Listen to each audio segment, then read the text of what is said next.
Who is each championship club's most underpaid player? That's what we're going to be exploring in today's video. Now, all of the salaries that I've got for today's video have come from salarysport.com. They are the most reliable website when it comes to footballers' wages. And obviously, when we say underpaid, we're comparing that to fellow footballers. You know, rest assured, all these footballers get paid handsomely for what they do. But if you do want to enjoy today's video, make sure to leave a like, do stick around and subscribe for some regular championship content. But without any further ado, let's jump into this one. Starting out with Birmingham, I'm going to go for John Ruddy, considering he's been arguably their best and most consistent player this season. He's not actually in their top 11 earners, which I thought was really interesting. Picking up a weekly wage of just over £9,000 per week, I'd put him down as maybe their most underpaid star. Been a great addition to that side this season. Picked him up on a free transfer and has given a wealth of experience to that back line. Blackburn Rovers, I'm going to go for Scott Wharton. He's really established himself in this Rovers side over the last couple of years, but his contract doesn't really reflect that as of right now compared to some of the other stars in that dressing room. Currently picking up a weekly wage of £4,600 according to Salary Sport. Considering the consistency and performances that Blackburn have got this season especially, I think that should definitely be bumped up. When it comes to Blackpool, I'll be tempted to go with Shane Lavery, to be honest. I know that he's not been quite as prolific this season as he was last time, but he's been played around an array of different positions. He's had a lot of his minutes this season coming from the bench as well. And when you consider that he's only on £1,600 a week, considering the majority of Blackpool players are on that 4,000 plus mark, he is the outlier in that respect, on considerably less. Bristol City, of course, I'm going to go for Alex Scott, who's only earning £2,500 a week based on his current contract. Obviously, signed that first professional deal with Bristol City before he'd gone ahead and broken into the first team, and since then, obviously, he's the gem in that side right now, and so definitely deserves a wage which goes ahead and reflects that. I think there have been some rumblings about, Bristol City keen to tie him down to a new deal to go ahead and tempt away offers from other clubs, which I'm sure are bound to come in the summer transfer window from several Premier League suitors. For Burnley, I'm going to go with Josh Cullen. I think his role in the side is a little bit underrated. He sort of sets up the rest of the team to go out and perform, and he sort of sets them up for that as that template, holding midfielder in the middle of the pitch for Vincent Kompany's side. Majority of Burnley's new signings when they came in are on over 16 grand a week, a lot of them over 20 grand a week, and when you consider that Cullen is only picking up 13 grand a week, he is considerably less than some of those other players, so I think he's been just as good as this season. Cardiff City, I'm going to go for Perry Ng, such a versatile player and only earning £5,800 a week. When you consider there are 6 players in that Cardiff setup who are earning over 10 grand a week, and Ng isn't one of them, that's got to be rectified. Scored a brilliant free kick the other night, and obviously Cardiff's strong suit this season has been their defensive stability, and he's played a large role in that over these last couple of years now. Coventry City, it's got to be Viktor Gyokeres. When you consider, I still believe he's on his original contract from when he first joined Coventry back in 2021,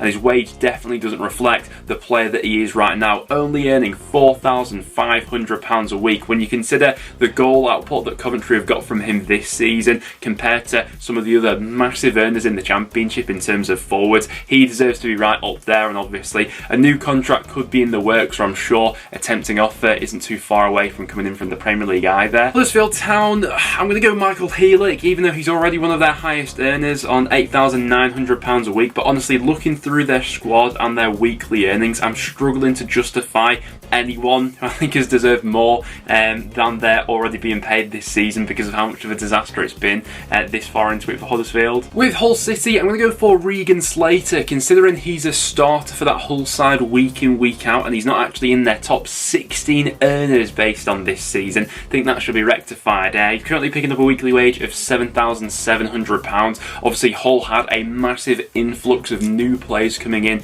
in the summer transfer window. A lot of those new players being on contract of over 16 grand a week, and when you consider that Slater's not even on half of that, there is a little bit of imbalance there. Luton Town, Elijah Adebayo, he's still on the original contract that Luton signed him on when he came from League 2 from Walsall, and so his wage doesn't really reflect what a player he's been over these last couple of seasons for Luton, only earning £3,300 a week. Now, Luton do have one of the smaller wage bills in the Championship. They've really kept a lid on it, despite their rapid rise rise up the Football League recently. But yeah, Adebayo, if you were to compare his goal output to other Championship strikers and then compare their wages, he's on substantially less. Middlesbrough got to be Hayden Hackney. Of their senior players, according to Salary Sport, he is actually Middlesbrough's lowest earner, only picking up a wage of £1,200 per week. Now, obviously, since Michael Carrick's come in, Hackney's been a regular starter for this Borough side, really making a name for himself in holding midfield. As he is one of their younger players, would have been placed on a wage which reflected his role in the side when he first signed that professional deal. But 20 years old now, a starter week in, week out, and continuing to impress. No doubt he's got a wage bump coming his way soon. With Millwall, probably going to go with George Long, considering he's now their #1 goalkeeper, being preferred over Bielkowski. Probably deserves a wage to go ahead and reflect that. Now, he did recently sign a new contract, and I'm not sure whether or not Salary Sport have updated his wage to go ahead and reflect that, but currently they've got him down as earning £4,200 per week, which is considerably less than some of their other regular starters. When it comes to Norwich City, I mean, I genuinely don't think any of their players are underpaid. They're still working with a Premier League wage bill. They've got the biggest wage bill currently in the Championship. The vast majority of their players earning over 20 grand a week, a lot of them earning over 30 grand a week even. If I had to be pushed for someone, that maybe Marcelino Nunes, out of the players that regularly play for them, he's one of the only ones under less than 20 grand a week on 17 grand, but even that's still massive for the Championship. Preston North End, I'm going to go with Andrew Hughes, considering I'd say he's probably our most reliable centre-half, certainly our best and most versatile in terms of being able to play out from the back, offers a little bit of pace in recovery positions and things like that. He's currently earning £7,500 a week, which is less than the likes of Greg Cunningham, who he keeps out the team regularly, Liam Lindsay and Patrick Bauer. Queen's Park Rangers, I'm probably going to go with Seny Dieng, even though he's not had his finest season, earning £4,600 a week, considering he is a regular starter for a Championship side. When you compare his wages to other Championship goalkeepers, he is in the lower percentile. Reading, we've got plenty of options as they've had to massively slash their wage bill recently. I'm going to go with Tom Instow, only earning £2,600 a week. Really had a resurgence at Reading this season after some quite inconsistent years at Stoke, but they are getting the best out of him now and earning just £2,600 a week. That would have been a massive cut for what he was previously earning. Rotherham United, Viktor Johansson, he's been the busiest goalkeeper in the Championship this season, only earning £2,500 a week. Now, Rotherham do have a massively reduced budget compared to pretty much every other Championship side,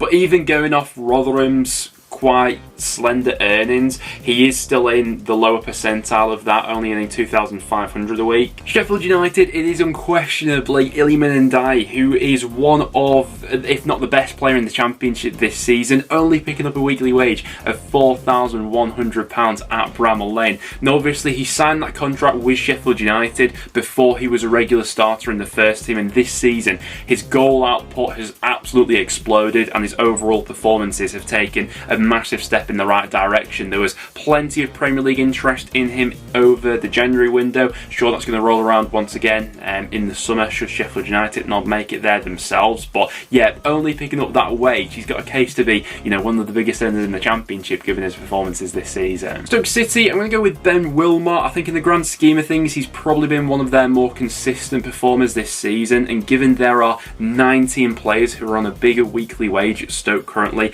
than Wilmot is, I think he should be reflected a little bit kinder in those rankings. Currently on a wage of £6,500 a week, it pales in comparison to some of their other stars. Sunderland, without a doubt, Ross Stewart, only earning £2,700 a week based on his current contract. It is still a League One contract that Stewart's on, and that Sunderland have been keen to tie him down to a new deal, but as of right now, nothing has materialised. He has been one of the most prolific forwards in the league this season. It's been such a shame that he picked up that injury in the first half of the season and then picked up that fresh injury, which is going to keep him out for the foreseeable future, but no doubt a massive contract is coming his way in the foreseeable future. Swansea City, I know they've been a little bit leaky at the back, but I'd probably go with Ben Cabango. He's a regular starter for them week in, week out, and yet isn't in their top 11 earners according to Salary Sport based on this season. This season picking up a wage of £9,500 £1,000 per week. For Watford, I'm going to go with Daniel Bachmann. I'm not denying that he has had his dodgy moments as of late, but he's played more minutes for Watford than any other player in the Championship this season, and he's one of the few players in that squad